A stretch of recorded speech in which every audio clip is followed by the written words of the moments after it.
નમસ્કાર મિત્રો, આપનો દોસ્ત ધર્મેશ કાળા સંસ્કૃતિની વાતો, ભારતીય સનાતન સંસ્કૃતિના અલગ અલગ વિષય પર બધા સાથે વાત કરતો હોઉં છું. આજે દુલ્લાભાઈ કાગ મજાદરના એની કાગવાણી છે એ આ બધાને સંભળાવી. તો જોડાયેલા રહો ધર્મેશ કાળા સંસ્કૃતિની વાતો સાથે. ભૂખ લાગવી એ પ્રકૃતિ છે, ધરાયા પછી ખાવું એ વિકૃતિ છે, અને ભૂખ્યા રહીને બીજાને ખવડાવવું એ સંસ્કૃતિ છે. થાકેલાને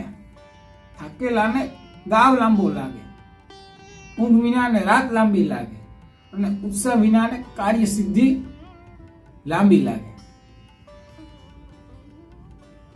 નાથ નાખવાથી બળદ વંશ થાય, અને અંકુશથી હાથી વંશ થાય, નમ્રતાથી જગત વંશ થાય, અને વિનયથી વિદ્વાનો અને બુદ્ધિમાનો વંશ થાય. પગી પારે કવિ, રાગી, સુરવીર, દાતાર, છેતરનાર અને કૃતજ્ઞ એ સૌ સંસ્કારો સાથે જન્મે છે. એને બનાવી શકતા નથી, એની કઈ નિશાળ નથી હોતી. ઘણી વાર કહેતા હોય દાતાર ને સુરવીર, એના કે કોઈ ઇન્જેક્શન નથી આવતું, એની કોઈ સ્કૂલ નથી હોતી, એવું કહેવા માંગે છે. આગળ લખે છે, ઊંટને ત્રીજા વર્ષે, ઘોડાને 5મા વર્ષે, સ્ત્રીને 13મા વર્ષે, અને પુરુષને 25મા વર્ષે જુવાની આવે છે.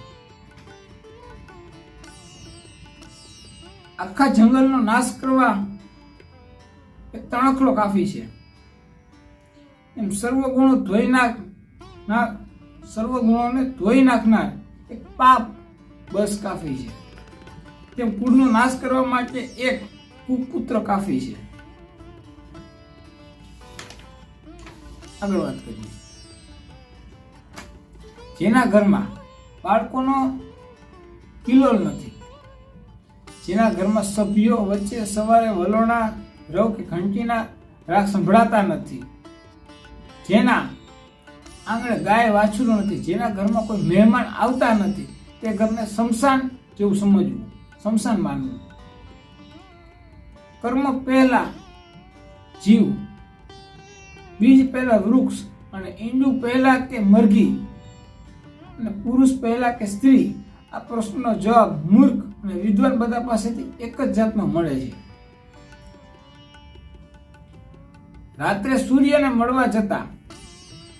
સૂર્યને મળવા જતા, પીવાની ઘટપણને મળવા જતા, અને માનવી કામનાઓને મળવા જતા મૃત્યુ પામે છે.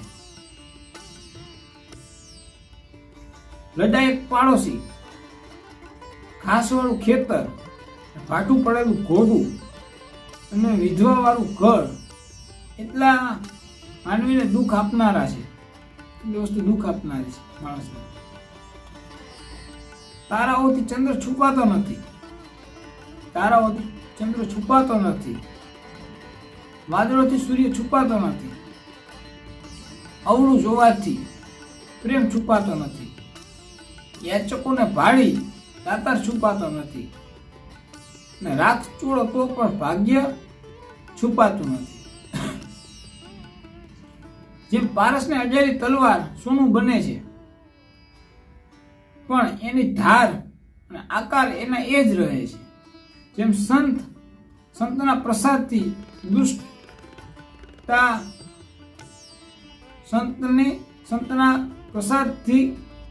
દુષ્ટતા વખતે આવેલ પ્રગટ થાય છે.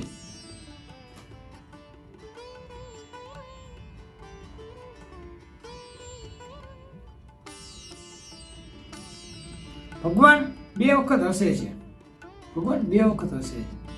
આગળ વાત કરીએ.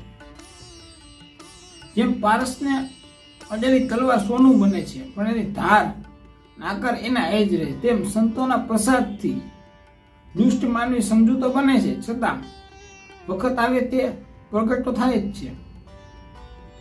ભગવાન બે વખત હસે છે.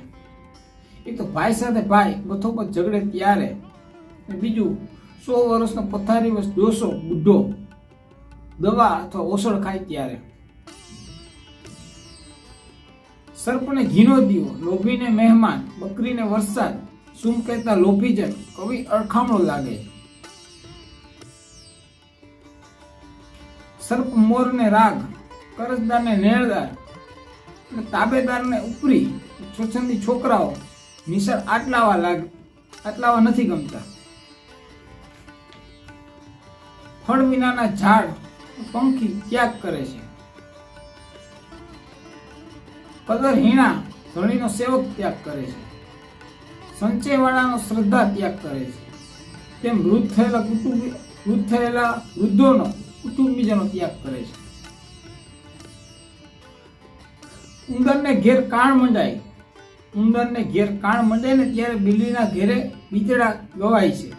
આપણા સંસારનું પણ એવું જ છે.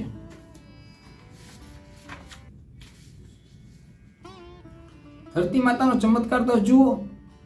આપણે ગમે તેવું બંધાતું ગોબરું ખાતર આપીએ પણ તે 4 મહિનામાં કણમાંથી મણ અનાજ આપે છે. પેટમાં ગયેલ ઝેર એકનો નાશ કરે, જ્યારે કાનમાં ગયેલું ઝેર હજારોનો નાશ કરે છે. ઈશ્વરે માતાના પેટમાં જીવની વ્યવસ્થા કરી, એવી રીતે કરી એના વિના મહેનત પોષણ મળે. સંસારમાં એ વ્યવસ્થા માનવીએ કરી છે. કમાવા છતાં માણસોને અન્ન, વસ્ત્ર અને આબરૂના તોટા પડે છે. તાવવાળાને દૂધ કડવું લાગે, ગધેડાને સાકર કડવી લાગે અને દુર્જનને સદુપદેશો કડવા લાગે. જીવનમાં પાછળ મરણ, દિવસ પાછળ રાત અને ભોગ પાછળ રોગ એ વિલાસ પાછળનો વિનાશ છે. આ તો દુલાભાઈ કાગ મજાદરના પદ્મશ્રી કાગ બાપુ કહેવાય છે, જેને એની આ કાગવાણી હતી. આવી ભારતીય સનાતન સંસ્કૃતિની વાતો સાંભળવા માટે ધર્મેશ કળા સંસ્કૃતિની વાતોને આપ સબસ્ક્રાઇબ ન કરી તો ચેનલને સબસ્ક્રાઇબ કરો અને જોડાયેલા રહો સંસ્કૃતિ સભર વાતો સાંભળવા માટે.